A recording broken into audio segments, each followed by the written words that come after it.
ሰላም ውድ የቻናላችን ቤተሰቦች እንደምን አላችሁ? ዛሬ ደግሞ በሌሎች መረጃዎች ወደ እናንተ ተመልሰን መጥተናል። ለቻናላችን አዲስ የሆናችሁ ደግሞ ሰብስክራይብ በማድረግ ቻናላችን እንድትከታተሉ እንጋብዛለን። ለሌሎችም ተደራሽ እንዲሆን ሼር በማድረግ እንድትተባበሩን እየጋበዝን ወደ መጀመሪያዎቹ ዜናዎች ወይም መረጃዎች እናልፋለን። ሰሞኑን እንግዲህ የነዳጅ ዋጋ ሊጨምር ነው በሚል ብዙ ማደያዎች በራቸውን ዘግተዋል። ብዙ መኪናዎች ተደርድረው በኪሎ ሜትር እየታዩ እንደሆነ ተዘግቧል። ሶስተኛ ቀኑን ያስቆጠረው የአዲስ አበባ ማደያ ቤቶች ወይም የነዳጅ ማደያዎች ቤንዚን፣ ናፍጣ የለም በማለት መኪናዎች ከተደረደሩ ሶስተኛ ቀን ሆኗቸዋል። አንድ የዜና ወኪል እንደተናገረው አንድ መኪና ጅቡቲ ደርሶ መመለሻውን አንድ ማደያ በር ላይ ቆሞ እየጠበቀ ነው ሲል ተናግሯል። ምንድነው ምክንያቱ? ለነዳጅ መጨመር ወይስ ሊጨምር ነው በሚል ሰበብ ብዙ ውዥንብሮች እየተነሱ በመሆናቸው በዚህ ምክንያት ብዙ ስራዎች እየተጉላሉ እንደሆነ ተነግሯል። መንግስት ምን አለ? ምላሹን ምንድነው የሰጠው የሚለውን እስካሁን ምንም ነገር ያለው ነገር የለም። ብዙ ማደያዎች ግን እንደተዘጉና የነዳጅ ዋጋ ግን በዓለም ገበያ ደረጃ ምንም ነገር ልዩነት እንዳላሳየ ተዘግቧል። በዓለም ገበያ የነዳጅ ዋጋ ጭራሽ ሰሞኑን መቀነሱ ተነግሯል። ስለዚህ አዲስ አበባ ላይ ምንድነው የተፈጠረው? የነዳጅ ማደያዎች ለምንድነው ሁሉም ነገር የለም ብለው የዘጉት? ይህን ያህል የመኪና መደርደር ለምን አስፈለገ የሚለውን የከተማ አስተዳደሩን የመንገድ ትራንስፖርትና ሎጂስቲክስ ጥያቄ ተጠይቀው የአቅርቦት እጥረት እንደሌለና ሆን ብለው የማደያ ህገወጥ ማደያ ቤቶች ወይም ህገወጥ ማደያ የሚሰሩ ሰዎች ስራ ነው ሲል አጣጥሎታል። በሌላ መረጃ ተመልሰን እንመለሳለን። ብር እንዲቆጥቡ ነው የሚጠበቀው።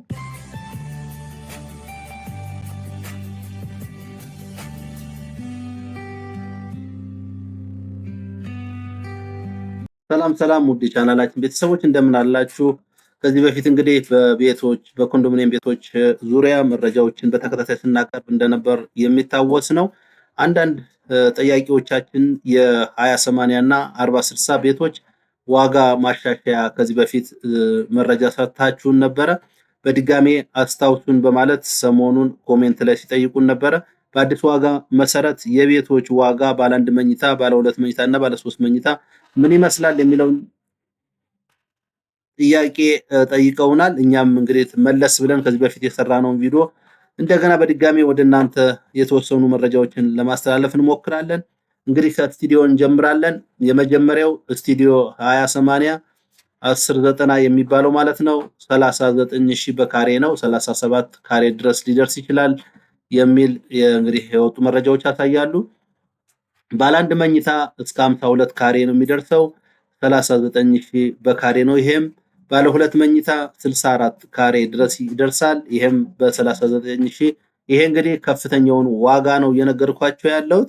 ባለ 3 መኝታ ደግሞ 75 ካሬ ድረስ እንደሚሆን እንግዲህ ከቤቶች ልማት የተገኘው መረጃ ያመለክታል። ይሄ መረጃ ማለት በቀጣይ ኮንዶሚኒየም ቤቶች ለዕጣ ሲቀርቡ አይሻሻልም ማለት አይደለም። ይሄ ዋጋ ይሻሻላል። ካሬዎቹ ግን እዚህ አካባቢ ያሉ ናቸው። 62 አለ፣ 57 አለ። ለምሳሌ ባለ 2 መኝታ 64 አለ። ስለዚህ አማካኙን እየጠቀስኩላችሁ እንደሆነ እንድትረዱት ነው። የስቱዲዮ እንግዲህ ለምሳሌ የአንድ ስቱዲዮ ዋጋ አጠቃላይ ምን ይመስላል የሚለውን በአሁን ባለው ዋጋ እንግዲህ ይሄ ይጨምራል። በቀጣይ ሊጨምርም ሊቀንስም አስተያየት እንግዲህ ድጎማ መንግስት ካደረገ ደግሞ ሊቀንስ እንደሚችል ግን መንግስት እንደጠቀሰው የጥሬ ዕቃ ውድ መሆን ሊጨምር እንደሚችል ነው የተነገረው። ስለዚህ አንድ ካሬ 39,000 ብር ከሆነ 37 ካሬ ቢደርሰው አንድ ስቱዲዮ የተመዘገበ ሰው 1.4 ሚሊዮን አካባቢ ዋጋ ያወጣል ማለት ነው። የዚህን ቅድመ ክፍያ 10% ቢከፍል 144,000 ቅድመ ክፍያ ላይ ዝግጁ ማድረግ አለበት ማለት ነው በዚህ መረጃ መሰረት። ሌላኛው ባለ 1 መኝታ ነው። ባለ 1 መኝታ እንግዲህ በካሬ ቅድም እንደነገርኳችሁ 39,000 ብር ነው። 52 ካሬ ቢደርሰው እንግዲህ ቅድም እንዳልኳችሁ ከ52ም እስከ 55 ሊደርስ ይችላል። ግን 52 ካሬ ቢደርሰው ይሄ ሰው ወይም ይቺ ሴት ሲባዛ በ39,000 ወደ 2.1 ሚሊዮን አካባቢ ወደ 2 ሚሊዮን አካባቢ ብር ያወጣል ማለት ነው። የዚህ 20% ክፍያ ወደ 405,600 ብር እንደሚሆን እንግዲህ እዚህ ቀመሩ ላይ ወይም የተሰራው ላይ ያሳያል። ስለዚህ በዚህ መሰረት ቅድመ ክፍያ እንግዲህ ባለ አንድ መኝታ የተመዘገበ ሰው 405,600 ብር የቅድመ ክፍያ ይጠበቅበታል ማለት ነው እጣው ቢደርሰው። ባለ ሁለት መኝታ በተመሳሳይ ነው። እንግዲህ ቅድም እንደነገርኳችሁ ከመግቢያ ላይ አቬሬጁን ነው 39 እንግዲህ ማክሲመሙን ነው የነገርኳችሁ። 35ም አለ እንደ አካባቢው እንደ ቤቱ ጥራት 36ም አለ 37ም አለ እስከ 39,000 ማክሲመም አሪፍ የሚባል አካባቢ ነው ይሄ። 64 ካሬ እንደው ትንሹን ብጠቅስላችሁ ባለ ሁለት መኝታ ማለት ነው 64 ካሬ ሲባዛ ወደ 2.5 ሚሊዮን አካባቢ ነው የሚሆን በአዲሱ ዋጋ መሰረት። ይሄም 20% ስታሳቡት ወደ 500,000 ብር ቅድመ ክፍያ የዚህ ባለቤት ወይም እዚህ ይሄ እጣ ቢደርሰው መቆጠብ አለበት ማለት ነው። ባለ 3 መኝታ 20/80 እንግዲህ ተመሳሳይ ነው። እንደው ካሬውን 75 ቢደርስ እንግዲህ የተወሰኑ ቦታዎች ላይ እስከ 82 ካሬ የተሰሩ አሉ። ግን አማካይ 75 ካሬ በ39 ስታባዙት 39,000 ወደ 2.9 ሚሊዮን አካባቢ ይሆናል። የዚህ ደግሞ 20% ሲሰላ 585,000 ብር ቅድመ ክፍያ ከእያንዳንዱ የእጣው ባለቤት ይጠበቃል ማለት ነው። ይሄ እንግዲህ እድል ቀንቷችሁ የቤት ባለቤት ብትሆኑ ልትከፍሉት የምትችሉት ብር ማለት ነው። ተመሳሳይ ሆኖ ለምሳሌ ባለ አንድ መኝታ 57 ካሬ ድረስ ይደርሳል። ባለ ሁለት መኝታ 64፣ ባለ 3 መኝታ 85 ካሬ ድረስ ይደርሳል። አንድ ካሬ 42,000 ብር ነው ማለት ነው። በዚህ ልክ እናንተ በእያንዳንዱ ካሬ እያባዛችሁ መስራት ትችላላችሁ ማለት ነው። ቀላል ነው። የዚህን 40% እያሰላችሁ ምን ያህል መክፈል እንዳለበት ወይም ቅድሚያ ክፍያ ማድረግ እንዳለበት ሂሳቡን መስራት ይቻላል።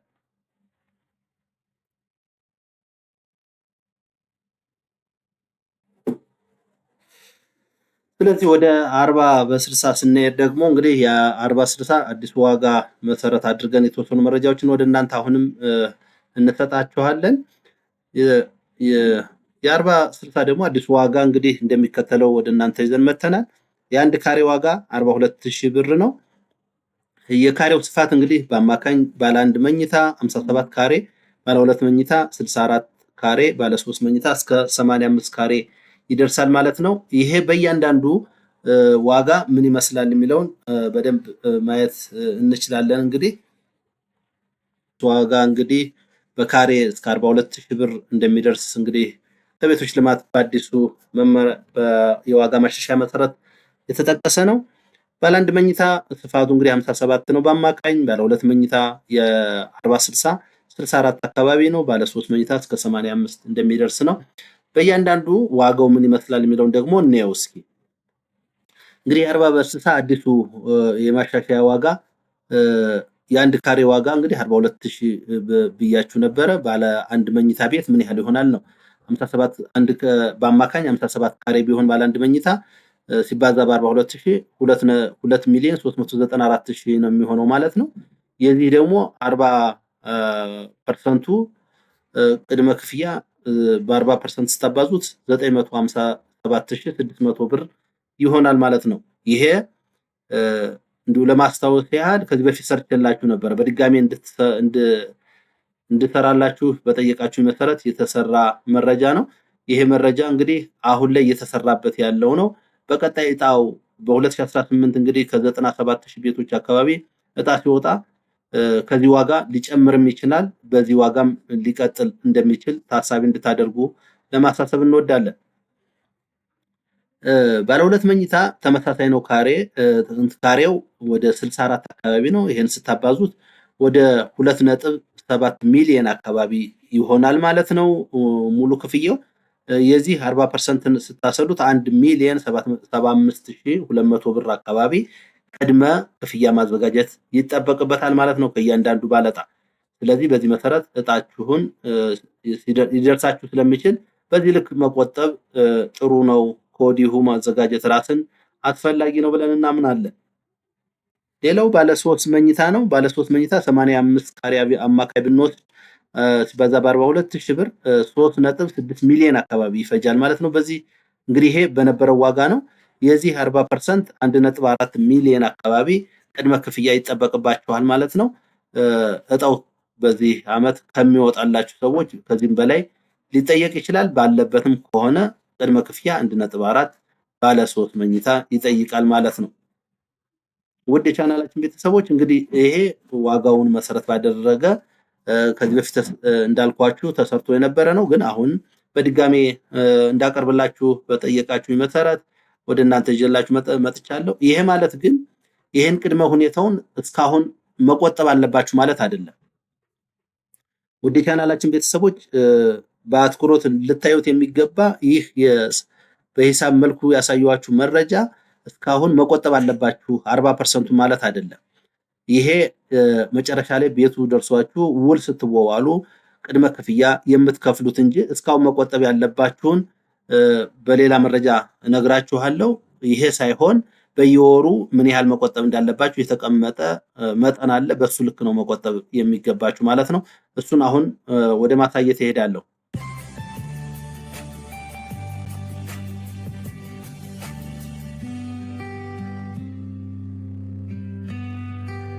ምናልባት ስለ ዋጋው እንግዲህ ብዙ ነገር ስናገር ነበር። አሁን ደግሞ የቤቶች ስትመዘገቡ የነበረበት ዋጋ ይታወቃል።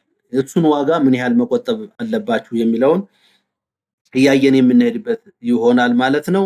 እንግዲህ 40 በ60 2005 ነው የምዝገባ ጊዜ የነበረው። ባለ 1 መኝታ እንግዲህ 1033 ብር ነበር። ባለ 2 መኝታ 1575 ነበር። ባለ 3 መኝታ 2400 እንግዲህ 53 ብር አካባቢ ነበረ ማለት ነው በወቅቱ። ይሄ መቼ ነው? 2005 በባንክ ስትመዘገቡ ማለት ነው። ስለዚህ መቆጠብ ያለባችሁ በየወሩ ይሄንን መጠን ነው። አሁን ወደ 13 ዓመት ሆኖታል። በ13 ዓመት ውስጥ በየወሩ ይሄንን ስትቆጥቡ የምታገኙት ብር ለእጣው ብቁ ያደርጋችኋል ማለት ነው። ለዚህ ቁጥሩን እያንዳንዱ ሰራላችኋለሁ። ቅድም ምናልባት ዋጋውን ስነግራችሁ እጣው ደርሷችሁ ቅድመ ክፍያ ወይም 40% የ40/60 20% የ20/80 ስትከፍሉ የምታገኙት ዋጋ መሆኑን ለማስታወስ ያህል ነው። ስለዚህ በዚህ ስሌት መሰረት የ40/60 ባለ 1 መኝታ መቆጠብ ያለበት እንግዲህ 1033 ብር ነው። ይሄም በ12 ወራት ስታባዙት እንደገና 13 ዓመታትን ብታባዙ መቆጠብ ያለባችሁ ወደ 161148 ብር ነው ማለት ነው። ይሄ ቅድመ ክፍያ ሳይሆን እስካሁን በተከታታይ ስትቆጥቡ መቆጠብ የነበረባችሁ ብር ማለት ነው። ባለ 2 መኝታ እንግዲህ ወራዊ ክፍያው 1575 ነው። በ12 ወራት ይሄንን ትከፍላላችሁ ማለት ነው።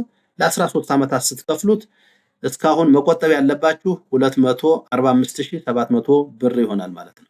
ይሄ እስካሁን መቆጠብ የማያቋርጥ ሰው እንግዲህ ሁሌ በየወሩ ላታስገቡ ትችላላችሁ። የ2 ወሩን አንዴ ላታስገቡ ትችላላችሁ። የ3 ወር ባንዴ ሊገባ ይችላል። ግን እስካሁን መቆጠብ ያለበት ብቁ ነው የሚያስብለው ይሄ ብር ቆጥቦ ሲገኝ ነው።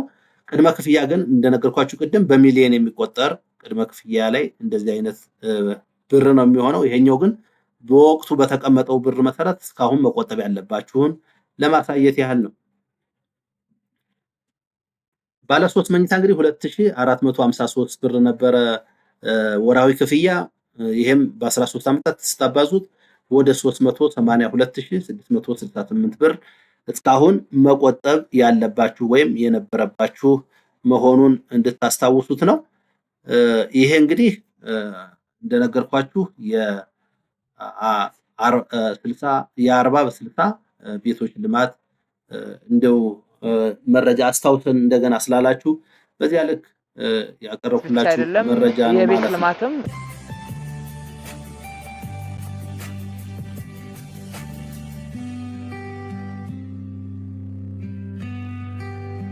ወደ ሌሎች መረጃዎች ስንሄድ እንግዲህ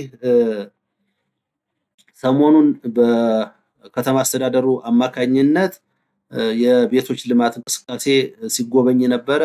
ወደ 98,000 ቤቶች አካባቢ ለግንባታ ብቁ መሆናቸውን ተነግሮናል። በዚህ መሰረት ከተማ አስተዳደሩ ቅድሚያ ለ97 ተመዝጋቢዎች እንደሚሰጥ ልክ እንደ ኮሪደር 24/7 እየሰራ ነው ያለነው። ትልቅ ትኩረትም የሰጠነው ፕሮጀክት ነው። ምክንያቱም ከፍተኛ የቤት ፍላጎት አለ። አቅርቦትም ትኩረት ሰጠነው እንኳን ቢሆን ከፍላጎቱ ጋር የተጣጣመ እየሆነ አይደለምና በአቅርቦትና በፍላጎት መካከል ያለውን ልዩነት ለማጥበብ ብዙ ትኩረት ሰጥተናል። የቤት ልማት የከተማ አስተዳደሩ አብይ ትኩረት መሆኑን ያነሱት ከንቲባ አዳነች አቤቤ በዘርፉ እየተከናወኑ የሚገኙ የልማት ስራ ፍላጎትና አቅርቦትን በማጣጣም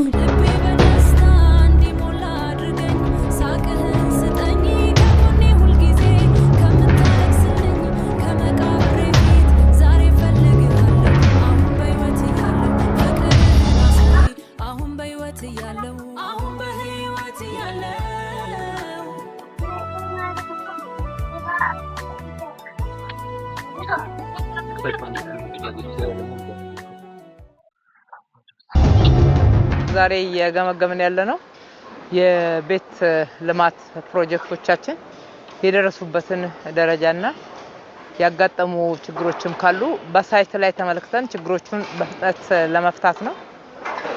ቤት እንግዲህ አንዱ ትኩረት ያደረግንበት ስራ ነው። አዲስ አበባ የሚሰራው በርካታ ዘርፈ ብዙ መሰረተ ልማት ነው። ኮሪደር ልማት ብቻ አይደለም። ብዙ የተነገረለት የኮሪደር ልማት ቢሆንም የቤት ልማትም አንዱ ትልቁ ልክ እንደ 24/7 መስራት እንዳለበት አምኖ ነው እየመጣ ያለው። በሺፍት ያሰራሉ። ለሺፍት የሚያስፈልገውን መሰረተ ልማት ያዘጋጃሉ። ለሺፍት የሚያስፈልገውን ግብአት ያዘጋጃሉ። ሁሉ ነገር በጋራ ታቅዶ ነው። አሁን ስትራክቸሩ መጨረስ ብቻ አይደለም። የማጠናቀቂያ ስራዎች የፊኒሺንግ ስራዎች ጎን ለጎን ታቅደው አብሮ ነው እየተሰራ ያለው። ስለዚህ በዚህ አመት ፕሮጀክቶቻችን እጅግ በጣም ጥሩ በሆነ የስራ መርሃ ግብርና ጥራት እየተሰሩ ነው ያሉት። ፍጥነታቸው በጣም ጥሩ ነው። በርካታ ተግዳሮቶችን አልፈው ዛሬ ስትራክቸራቸውን ወደ መጨረስ ደረጃ ላይ የደረሱ በርካታ ሳይቶች አሉ። ገና አጋማሽ ላይ ያሉ ሳይቶች አሉ።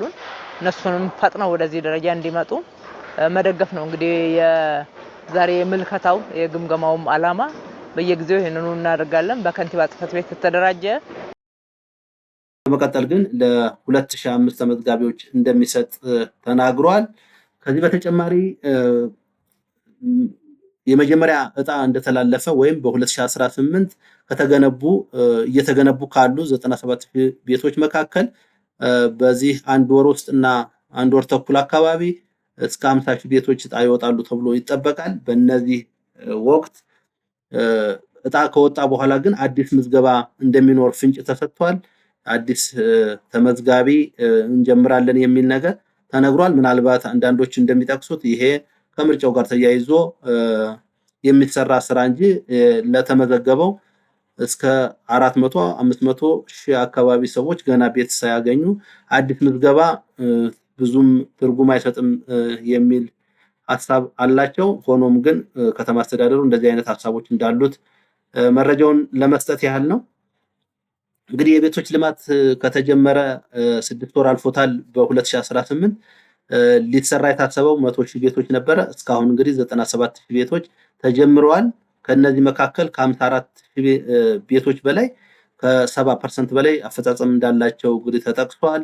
ወደ 18 ሳይቶች አካባቢ እየተሰራ መሆኑንና ለ97 ተመዝጋቢዎች ግን ቅድሚያ እንደሚሰጥ እንግዲህ ወይዘሮ አዳነች አቤቤ ተናግረዋል። 97 ተመዝጋቢዎች ከ20,000 በላይ እንደማይሆኑ ይጠበቃል።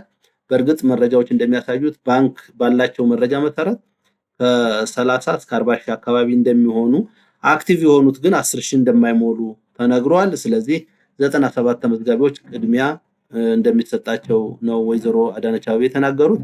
በዚህ መሰረት የቤቶች ልማት እንቅስቃሴ በዚህ ሁኔታ የተሻለ እንደሚሆን ይጠበቃል ማለት ነው።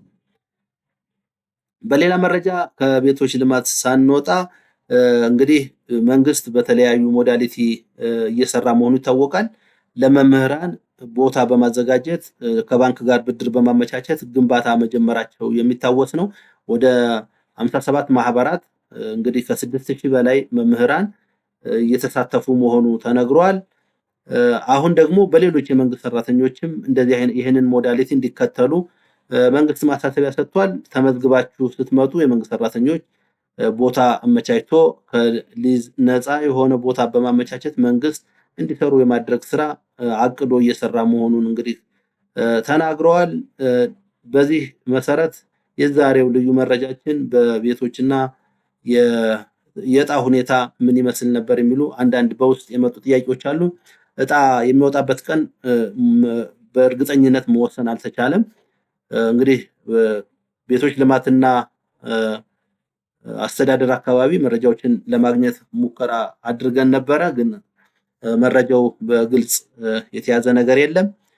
ስለዚህ እንግዲህ የሚገመተው እስከ ሚያዝያ እኩሌታ አካባቢ ወይም እስከ ሚያዝያ 15 አካባቢ ዕጣ ሊወጣ እንደሚችል እየተነገረ ነው ያለ። ከቤቶች አንፃር የተወሰኑ ቤቶች ያለቁ ቢሆንም የመሰረተ ልማት ስራዎች የሚቀሩ በመሆናቸው እሱ ሲጠናቀቅ ወዲያውኑ እስከ 50,000 ቤቶች የመጀመሪያ ዕጣ ይተላለፋሉ የሚል መረጃዎችን አግኝተናል። የዛሬው መረጃችን እንግዲህ በአጠቃላይ ይሄንን ይመስል ነበረ። በተለይ የ97 ተመዝጋቢዎች ዘንድሮ የመጨረሻ እንግዲህ የመጨረሻዎቹ በ23 ዓመታት በ22 ዓመታት አካባቢ የመጨረሻዎቹ እድለኛ ይታወቃል ተብሎ ይጠበቃል። ስለነበረን ቆይታ እያመሰገንን ለቻናላችን በድጋሜ አዲስ ለሆናችሁ ሰብስክራይብ በማድረግ ለሌሎችም ተደራሽ ማድረግ እንግዲህ ትብብራችሁ አይለየን እንላለን። ስለነበረን ቆይታ እናመሰግናለን። ሰናይ ጊዜ